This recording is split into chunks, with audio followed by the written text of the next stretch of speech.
रहीम अस्सलाम वालेकुम dear all candidates. Hopefully आप सब लोग खैरियत से होंगे। डियर व्यूअर्स, आज के इस वीडियो में आप लोग के साथ 30 मोस्ट इंपॉर्टेंट एमसीक्यूज़ का पार्ट 1 में डिस्कस करने वाला हूं।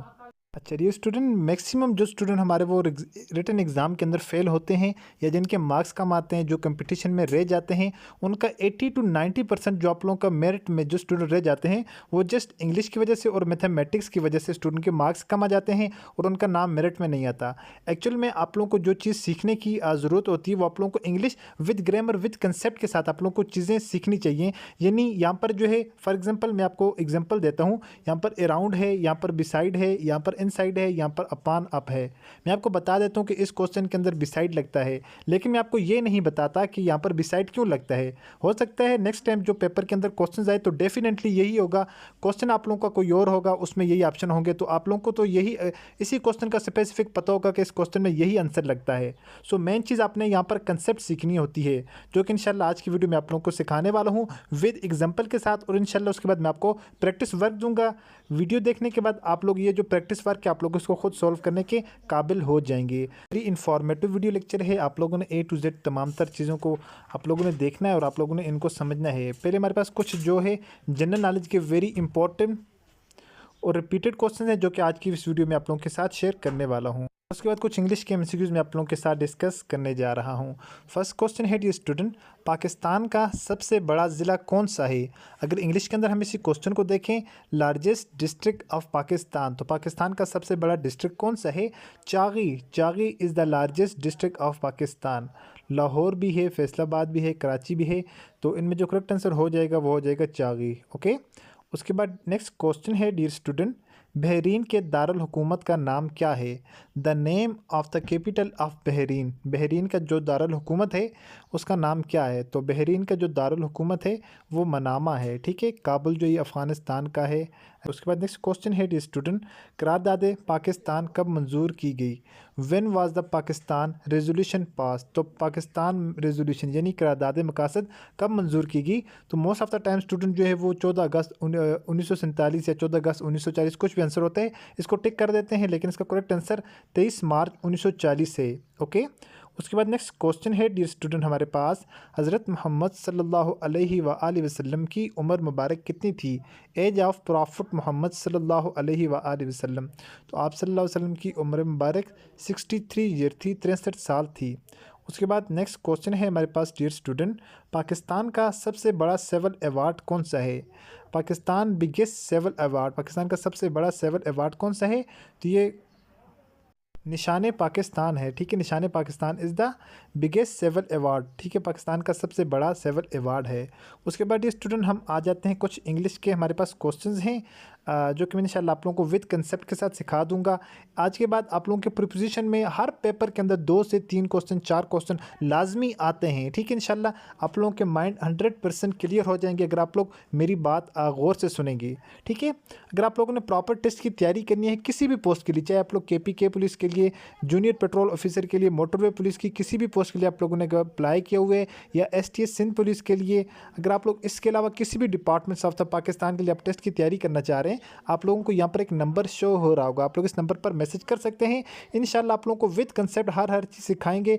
आप लोगों के एग्ज़ाम में आप लोगों के इंशाल्लाह नाम मेरिट पर ज़रूर आएगा, ना होने का सवाल ही नहीं पैदा होता। जब आप लोग करना चाहें तो आप कर सकते हैं, नथिंग इज़ इम्पॉसिबल। ओके, तो यहाँ पर हमारे पास क्वेश्चन है, you can pick up your keys the front desk. ठीक है, द फ्रंट डिस्क, यहाँ पर क्या लगेगा? यहाँ पर इन लगेगा, यहाँ पर अवर लगेगा, यहाँ पर एट लगेगा, यहाँ पर अपान लगेगा। इसकी अगर हम उर्दू करें तो इसकी उर्दू ये हो जाएगी, you can pick up your keys, आप चाबियाँ उठा सकते हैं।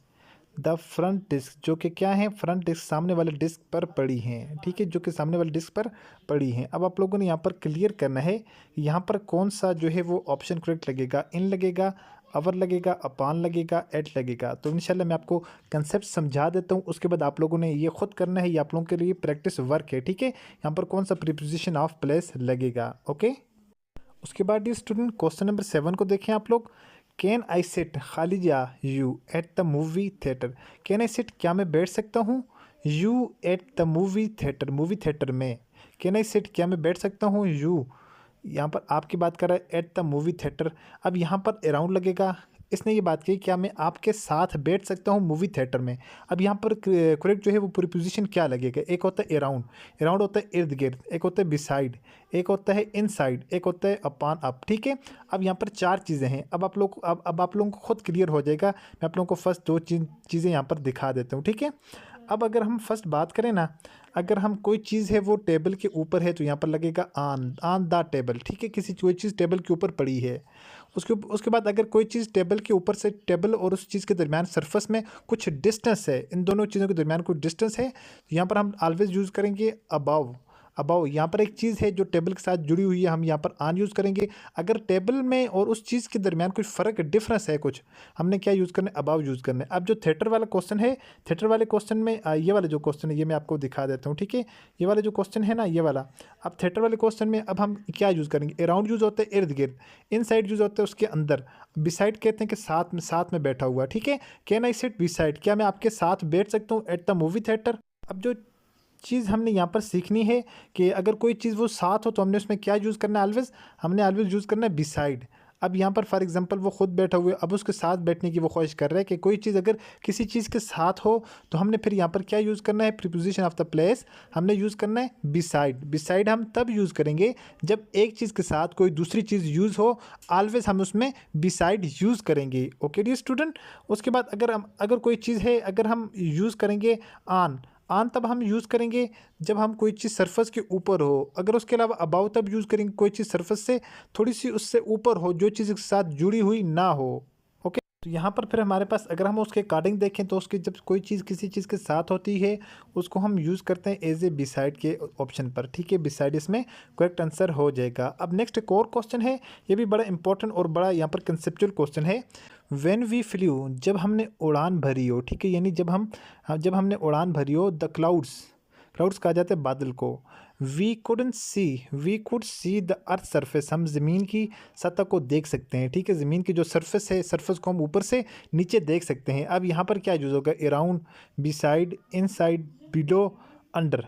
अब देखें बाकी तो इससे कोई मिलता नहीं है, ये दो लफ्ज़ यहाँ पर मिल सकते हैं, एक बिलो भी हो सकता है और अंडर भी हो सकता है। अंडर भी नीचे को कहा जाता है, बिलो भी नीचे को कहा जाता है। अब हमें कैसे पता चलेगा कि यहाँ पर बिलो लगना है या यहाँ पर अंडर लगना है। यहाँ पर अंडर भी ऑप्शन लाजमी तौर पर यहाँ पर दिया जाएगा आपको। ठीक है, क्योंकि दोनों का मतलब होता है नीचे, यानी जब हम ऊपर खला में हैं, खला में से हम जो है वो नीचे ज़मीन की सरफेस को देख सकते हैं नीचे। अब नीचे के लिए कौन सा वर्ड यूज़ होगा, अब याद रखें दो वर्ड यूज़ होते हैं, एक वर्ड यूज़ होता है बिलो, एक वर्ड यूज़ होता है अंडर। अंडर हम किस सूरत में यूज़ करेंगे, अंडर हम तब यूज़ करेंगे जब अगर हम कोई बात करेंगे बादलों की, अगर हम बादलों की बात करते हैं, बादलों के नीचे कोई चीज़ इसी के सरफेस के साथ जुड़ी होगी। ठीक है, उसी के सरफेस के साथ जुड़ी होगी तो हम यूज़ करेंगे अंडर। ठीक है, अंडर, यानी फॉर एग्जांपल यहाँ पर एक टेबल है, टेबल के नीचे एक बिल्ली है, हम इसके लिए यूज़ करेंगे अंडर। और इसी सूरत में अगर इसी तरह एक टेबल है, टेबल से 30-40 फुट के दूर फासले पर, यानी काफ़ी सारे इधर से यहाँ तक डिस्टेंस है उस बिल्ली और उस टेबल के दरमियान, तो हमने क्या यूज़ करना है, हमने फिर यूज़ करना है बिलो। बिलो हम तब यूज़ करेंगे डियर स्टूडेंट जब किसी एक चीज़ के और जब दो चीज़ों के दरमियान काफ़ी डिस्टेंस हो। ठीक है, यानी ऊपर से नीचे की बात ही की गई हो। अंडर में भी ऊपर से नीचे की बात की जाती है, बिलो में भी, लेकिन डिफरेंस ओनली इतना होता है जब हम बिलो का वर्ड यूज़ करेंगे तो बिलो हम उस सूरत में यूज़ करेंगे जब हमारे पास दो चीज़ों के दरमियान बीच में काफ़ी सारा डिस्टेंस हो। और अंडर हम तब यूज़ करेंगे जब हमारे पास जो दो चीज़ें हैं, दो चीज़ों के दरमियान कोई डिस्टेंस ना हो, बल्कि एक चीज़ दूसरी चीज़ के सरफेस के नीचे हो। ठीक है, तो उस सूरत में हम अंडर यूज़ करेंगे। जब हमारे पास दो चीज़ों के दरमियान काफ़ी सारा डिस्टेंस हो तो हम उस सूरत में बिलो यूज़ करेंगे। अब आप लोग इस क्वेश्चन में देखें, इस क्वेश्चन में क्योंकि हम बादल जो होते हैं वो ऊपर होते हैं, ठीक है, और ज़मीन जो होती है, ज़मीन ये बिल्कुल ये नीचे है और बादल ये ऊपर हैं। ऊपर से यहाँ पर बादलों से लेकर ज़मीन तक काफ़ी सारा डिस्टेंस है। जब हमारे पास काफ़ी सारा डिस्टेंस होगा तो हम कौन सा वर्ड यूज़ करेंगे, तो हम वर्ड यूज़ करेंगे बिलो। सो हमने यहाँ पर करेक्ट आंसर यूज़ कर लिया बिलो। उसके बाद नेक्स्ट क्वेश्चन है D student, my grand parent walks 20 minute a day. मेरे जो ग्रैंड्स पेरेंट हैं वो हर रोज़ कितने 20 मिनट पर डे में क्या करते हैं, वॉक करते हैं। अब हमें यहाँ पर कैसे पता चलेगा कि हमने यहाँ पर क्या वर्ड यूज़ करना है, कौन सा प्रीपोजिशन ऑफ प्लेस यूज़ करना है, फार यूज़ करना है, सिंस यूज़ करना है, फ्राम यूज़ करना है, अप टू। अब इसमें कोई भी तो यूज़ हो सकता है। अब हमें इस बात का पहले हमारा माइंड होना चाहिए कि जिस वक्त किसी टाइम की बात आ जाएगी तो यहाँ पर हमारे पास जो दो ऑप्शन हैं वो मोस्ट सूटेबल होंगे, एक होगा फार, एक होगा सिंस। अब हमें पता कैसे चलेगा कि हमने यहाँ पर फार लगाना है या हमने यहाँ पर सिंस लगाना है। तो याद रखिएगा डियर स्टूडेंट, हमने जो है सिंस कब लगाना है और फार हमने कब यूज़ करना है, ये दो वर्ड जो वेरी इंपॉर्टेंट है। ठीक है, सिंस हम हमेशा याद रखिएगा तब यूज़ करेंगे जब हमें कोई ऐसा वर्ड हो या कोई ऐसी चीज़ हो जिसका जिक्र जो कि कैलेंडर के अंदर आए। ठीक है, और वॉच हमारे पास जो घड़ी है, अगर कोई स्पेसिफिक टाइम है, हम कहते हैं कि 8 o'clock। ठीक है, 8 o'clock, हम जब 8 o'clock की बात होगी जी, 2 o'clock 2 बजे की बात होगी, 8 बजे की बात होगी, 10 बजे की बात होगी, कोई टाइम की बात होगी या फिर कैलेंडर की बात होगी कि जो है 2 जनवरी को, ठीक है जी, फ़लाँ तारीख को, फ़लाँ ईयर को, जो कि कैलेंडर के अंदर जो चीज़ मौजूद होगी, ऑलवेज़ उसके लिए हम सिंस यूज़ करेंगे। और फार हम तब यूज़ करेंगे जब हमारे पास कोई पीरियड ऑफ टाइम के स्पेसिफिक, हम कहते हैं कि 20 मिनट के लिए जी, आधे घंटे के लिए, 40 मिनट के लिए, 1 घंटे के लिए, 2 घंटे के लिए, 1 या 2 घंटा घड़ी के ऊपर मौजूद नहीं होते। ठीक है, घड़ी के ऊपर जस्ट स्पेसिफिक टाइम होता है ये। और जो पीरियड ऑफ टाइम होता है, पीरियड ऑफ टाइम में हम कह सकते हैं जी 20 मिनट से, आधे घंटे से, 1 घंटे से, 2 घंटे से, 5 घंटे से, 10 घंटे से। ठीक है, तो ये हमारे पास क्या हो जाएगी, पीरियड ऑफ टाइम की बात हो जाएगी। और जिस वक्त स्पेसिफिक टाइम होगा जी 8 o'clock, 7 o'clock, तो ये हमारे पास क्या हो जाएगा, ये हमारे पास वॉच के ऊपर काउंट किया जा सकता है उसको, तो ये इसमें सेंस यूज़ करेंगे। अब जो हमने क्वेश्चन रीड किया है, क्वेश्चन के हवाले से हम देखेंगे कि हमारे पास वो पीरियड ऑफ टाइम होगा तो फार लगाएंगे। अगर उस क्वेश्चन के अंदर वॉच या कैलेंडर के अंदर मौजूद होने वाली चीज़ का अगर जिक्र है, हम उसके लिए सिंस यूज़ करेंगे। हम यहाँ पर देखते हैं डियर स्टूडेंट, यहाँ पर my grand parents walk 20 minute. अब 20 मिनट हमने यहाँ पर देखा, यहाँ पर यूज़ हुआ है वर्ड 20 मिनट। अब 20 मिनट क्या है, ये पीरियड ऑफ टाइम है। तो यहाँ पर मैंने आपको बताया था कि पीरियड ऑफ टाइम की बात है। अब यहाँ पर कह रहे हैं 20 मिनट, 20 मिनट हो सकते हैं, 30 मिनट हो सकते हैं, 2 हॉर हो सकते हैं, 3 हॉर हो सकते हैं।